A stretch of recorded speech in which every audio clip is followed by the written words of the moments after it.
IgM হাসপাতালে সুলভ কাজে নিযুক্ত কর্মীরা তাদের নতুন টেন্ডারপ্রাপ্ত সংস্থা এটিএসএফ এর বিরুদ্ধে একাধিক অভিযোগ তুলে সোমবার বিক্ষোভে শামিল হন।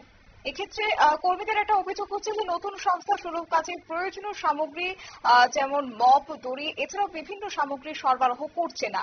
এর ফলে প্রতিদিনের পরিষ্কার পরিচ্ছন্নতার কাজে একটা সমস্যা হচ্ছে, তাদের ব্যাঘাত পোহাতে হচ্ছে।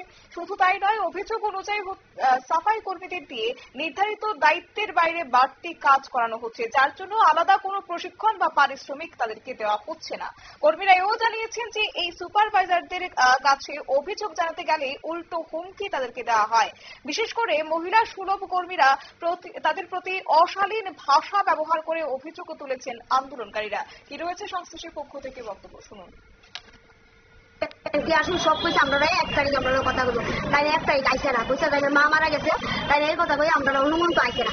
আজকে তাই আইসে দুপুরবেলা একটা সময় আমরা কথা কইছে, একটা সময় একটার পর তাই বলে আইসে আমরা কথা বলবো এই ব্যাপারে, কিন্তু তাই নিয়ে কইছে অক্ষণ আমরা আবার আমরা যখন কইছি তাই আমরা তাই আমরা হুমকি দিয়ে দেশের ব্যাপারে হুমকি দিছে যে কালকে যদি আমরা ড্রেস না পড়ি সেটা তাই কালকে আমরা সই করতো না, আমরা রইতো না। আপনারা শুনলেন এবং তাদের দাবি সংস্থার কিছু কর্তৃপক্ষ মানহানির ভাষা ব্যবহার করে এবং সম্মানহানিকর আচরণ করে আসছে, যা একেবারে মেনে নেওয়া যায় না। এই পরিস্থিতিতে কর্মীরা এদিন আইজিএম হাসপাতাল চত্বরে বিক্ষোভ কর্মসূচিতে অংশ নিয়েছে।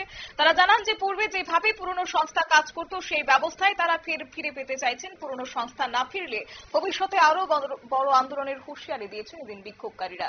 নিয়ে নিচ্ছি ছোট্ট একটি বিজ্ঞাপন বিরতির সঙ্গে থাকুন।